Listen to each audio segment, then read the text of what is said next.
What is the worst U.S. state and why? A not well-known fact is that the toothbrush was invented in Mississippi. Believe it or not, they invented it. That's because had it been invented anywhere else they would have called it a toothbrush. They did finally remove the Confederate flag from their state flag last year, and after research, it was approved last November in a state referendum, approved by the legislature on January 6, and officially became the state flag on January 11. So, technically, they didn't replace it until this year. I grew up in Mississippi, so half of my Facebook friends are from there. We literally had the same high school education, so it boggles my mind how stupid they are now. Moving away was the best decision I ever made, and there is no way I could ever go back to live there, even though my entire family is there. As a 15-year trucker who's been to all 48 contiguous states, I can confidently say Mississippi. Update: I'm shut down for the night now. Was on break when I made the original comment. Understand that this is all subjective and based on personal experience as a truck driver. First off, any metro area sucks as far as most truckers are concerned. For me, there's just no endearing or redeeming quality about the state. From a trucker's perspective, most of the places we have available to park have little to no amenities or security. There are the major franchises, but a lot of those usually only look good on the outside. Not a whole lot of places where we feel safe parking, although Louisiana is a very close second. Some of the wildly wobbly roads cause my freight to shifter and slide despite me driving in a straight line. They usually don't actually fix roads. They just patch them up with asphalt repeatedly. When construction zones are finished and cleared, they'll leave the construction speed limit signs up so they can legally ticket you even though there's no more construction. They usually wait until the end of the month so they can make their quotas and everyone's guard is down. I've personally never seen this happen in another state. Customers, warehouses and the like barely maintain their facilities since the state hardly seems to enforce anything, although I did see one in Jersey City that looked like it should have been condemned. Even places that are supposed to look nice, like offices, look drab and wholly depressing. Unless you're in one of the few more affluent areas. There's other things, but these are some that come immediately to mind. Had a recruiter reach out to me with a job offer in Mississippi with potential to make 50% more than I make now. Considering the lower cost of living, I visited the state. It didn't take long before I called the recruiter to decline the job. Mainly just the desolation, oppressive heat and humidity, bugs, horrible roads, and generally nothing to do. I was in a large city for the state and it wasn't as big as my hometown. I just got this sense of dread that life would be incredibly boring there. Also, everything seemed 30-40 years behind where it should be. I'm from West TN and went to Mississippi a couple months ago to pick up something and stopped at a gas station to get to drink. They didn't have a card reader. It looked like some Fallout item shop. They didn't even have a square reader. Literally looked like it was an abandoned gas station and they just set up shop. I'm from West TN as well. I have come upon several businesses in the Mid-South area which do not accept anything other than cash. Cash-only signs in the stores, in the little restaurants, at the gas stations. I think it is a distrust of banks and the services they provide, plus it gives them a way to hide income from the IRS. Easier to hide cash income, not report it. The IRS people, revenuers, are viciously hated. I also passed through Mississippi traveling from Birmingham to New Orleans about 20 octoseconds ago and got similar vibes at a roadside gas station. I was creeped out, felt like a horror movie opening sequence.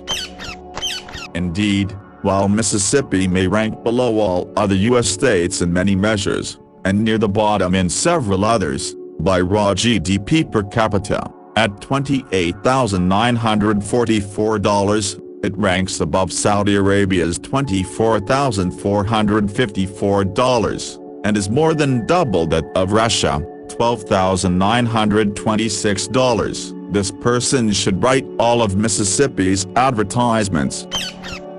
I was in downtown New Orleans with my uncle walking around at night, and this kid started chasing us down the street trying to flag us down. My uncle said to keep walking. We're in an unfamiliar city, you know. Anyways, kid catches up. First thing he says is, "Oh, thank God you're white. I've been trying to find someone to help me that isn't an what you call where you're from, but in Mississippi we call MNS."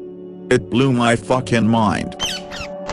Two Italian men get on a bus. They sit down and engage in an animated conversation. The lady sitting behind them ignores them at first, but her attention is galvanized when she hears one of the men say the following: "Emma come first, then I come, then two asses come together, I come once more, two asses, they come together again, I come again and Pete twice, then I come one last time, you foul-mouthed swine," retorted the lady indignantly. "In this country we don't talk about our sex lives in public." "Hey, cool it down lady," said the man, who talking about his exa. "I'm just telling my friend how to spell a Mississippi. I spent 8 months in Mississippi 44 years ago, still not over it. If you picture the US on a person's lower back, Mississippi is the asshole, but honestly, I'm going to go with Alabama. Every time we went there, returning to Mississippi felt like a step up. When you get into the big-time backwoods redneck states like Alabama and Mississippi, you find some seriously crazy motherfuckers. I went on tour with a punk band back in the 90s. We were a bunch of teenager punk rock kids with blue hair and spikes and all that. And when we went through some of the towns in the deep south we were fucking terrified. We would stop at gas stations and the locals looked like they wanted to kill us for being freaks. This is the first comment that didn't say Mississippi. Edit 8, I get it, don't worry guys, I'm just using that good old Mississippi education while still living in the 57th worst state, Florida. Edit, FFS, 47th cent help. The real question is, does North Dakota actually exist? Have you ever been there or met somebody that can actually prove they are from North Dakota? The 23 people who you have met in passing who claim to be from North Dakota are actually government misinformation agents. North Dakota is just a big government conspiracy boondoggle tax scam. The Mooson Accords are a little-known stain upon American history. All you ever hear about is where the buffalo roam because of the Mooson Accords. Antarctic penguin wranglers had to be brought in to drive all the moose into Canada. Per the agreement, Canada got to keep all the moose, and the United States was forced to retain Bryan Adams. It really is a shame. The Lost versus Oh Give Me a Lou. Smells of fresh moose and poo brings a tear to the eye. We had to give up Pluto, effing Canadians. I also say Mississippi. I lived there in the late 1990s in the Delta area. I was shocked at how racist the town was. We were there for only a few years and were looking for a house to rent. We are white, we rented in the black side of town. We loved it. But no one would rent to us in the white side of town because they did not know us and were afraid we would mingle with black people. We were going to join a golf course. After complete the application, we were asked off the cuff if we associated with, terrible word with hard R, because we could not be members if we did. We told them to keep their application and we wanted no part of their club. I worked at a staffing temporary agency. I actually had a bank that called and needed a receptionist for a few weeks while theirs was out. The manager came out and said, "Do not send me a hard R word again." I quit that job too. At the time we did not have children, but I was told there was a white school and a black school. I asked how in the world they could get away with that. I was told the white school is a private school and we keep the tuition high enough that the blacks can't afford it. I was so glad to get away from there. When I left, I wrote a very long detailed account of all that happened when we were there and sent it off to several major news agencies and begged them to do an investigative story. I did not get one reply. Edit, I really should be believed, because I have lived in a lot of the crappy ones. Ohio, Kentucky, Mississippi, Oklahoma. The better ones were North Carolina and Georgia and Virginia.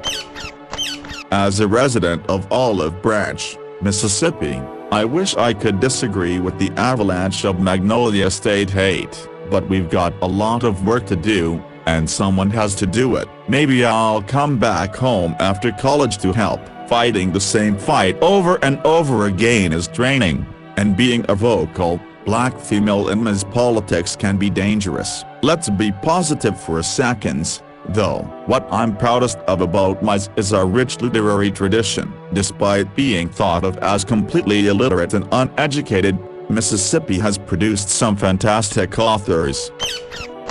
Ohio. Most of the astronauts have come from Ohio. There's something about that state that makes people want to leave the goddamn planet. Edit, I seem to have kicked over an anthill. If this has taught me anything, it's that people from Ohio don't have a sense of humor. No wonder so many people try to get the hell out of there. I love Ohio. Amish country is lovely to visit in the spring and summer. We have plenty of decent lakes to go boating on, and other outdoors things to do like caves. We have a good mixture of rural and city life. Cedar Point has gotten huge and has some amazing rides. We have some really nice state park areas like Hocking Hills, plus it's affordable to live here. Reposting this comment is a top 10 surefire way to get karma on Reddit. Ohio has awesome aviation and astronautical history. For anyone who is interested in that sort of thing, the National Air Force Museum in Dayton is a must-visit. It's about 10x larger and more interesting than the Smithsonian Air and Space Museum, which is cool in its own right. Delaware, why? Seems normal, right? But, and this is completely true, there are fewer human beings in that state than there are incorporated businesses, fewer than 1 million people, more than 1 million business entities. That's fucked, entirely and utterly fucked, and they all incorporate there because Delaware has incredibly favorable liability and privacy laws. Seriously, that state isn't ran by humans for humans, it's literally businesses.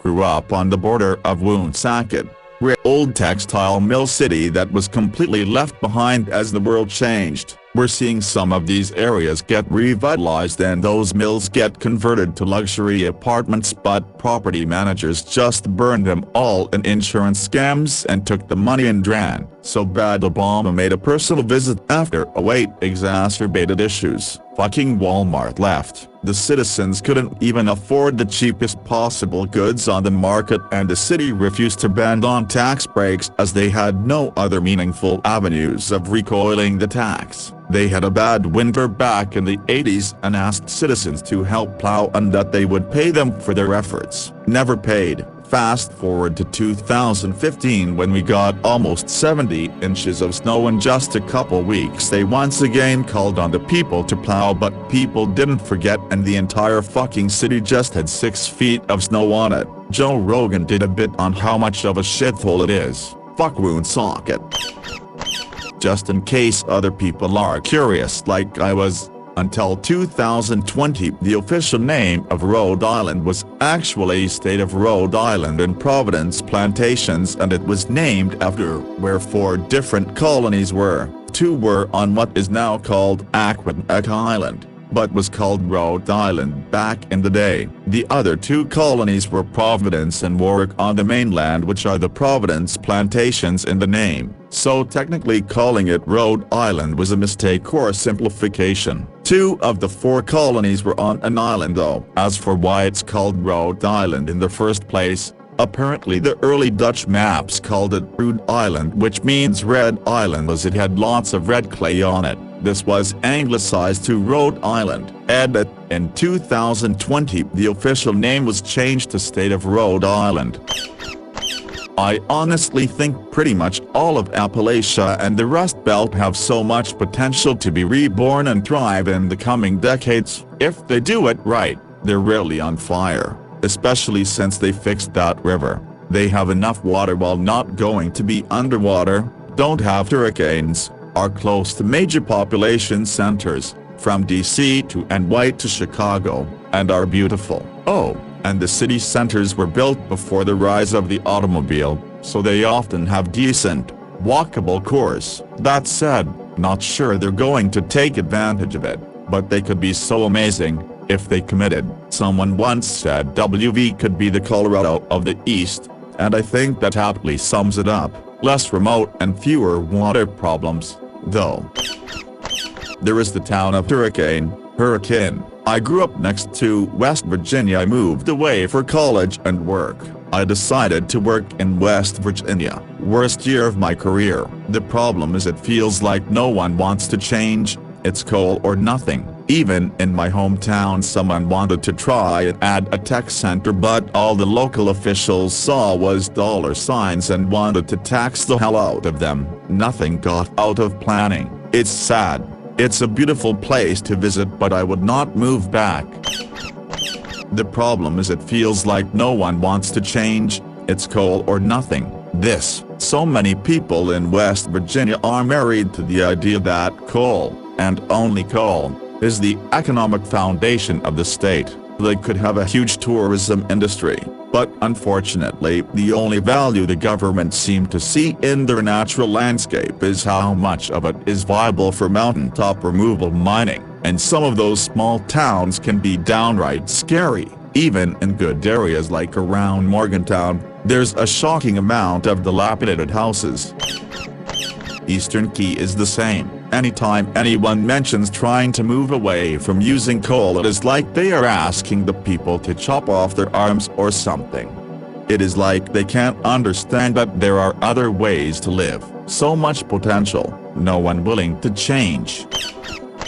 I've driven through Kansas a few times to get to Colorado, and I don't think it's too bad. I like the subtle beauty of the prairie, the Flint Hills, and the monument rocks out in far western Kansas. I'm also a history nerd, so I enjoyed going to both Dodge City and the Little House on the Prairie cabin site outside Independence. I would personally rank northeastern Oklahoma, Tulsa area and the Omaha, Nebraska area below what I've seen in Kansas. I'm not American, so maybe I'm gonna say something stupid, but how about living like 30 minutes away from Indianapolis, which is, with my few knowledge of Indiana, the biggest city of the state if I'm not mistaken, so you can get the benefits of the countryside and the benefits of a city when you wanna have some fun. Maybe the commute is terrible, Indianapolis is shit. Do you want to live in a theocracy where the people's vote on issues in actual elections is ignored in favor of what the church leaders want? Do you want to live in a state where the only place to get liquor and wine are the designated stores owned by the state so they don't have to compete? Do you want to have the police called on you if you're a dude mowing your own lawn without a shirt on? Then come on down to Utah, the place Mormons went to when nobody else wanted to put up with them. Might seem random, but Wyoming. I just lived there for 2 years, and let me tell you, I've never been happier to leave a place in my life. Yes, it has Yellowstone and the Grand Tetons and Jackson, but those are the nicest parts of the state, and they're a very small part of the state and also very expensive. The rest of Wyoming outside of that area is a desolate tundra, snow on the ground from October to May, and regularly has winds of 60+ miles per hour. The infrastructure there is seriously lacking, the lowest population of any state, and it has the highest suicide rate of any state. The political scene there is also extremely volatile, and people are uneducated and have pride in never having been outside of Wyoming. I'd love to go back to visit the parks, but I don't think I'll ever go back to the towns I lived in. Let's just say, I understand why no one lives there.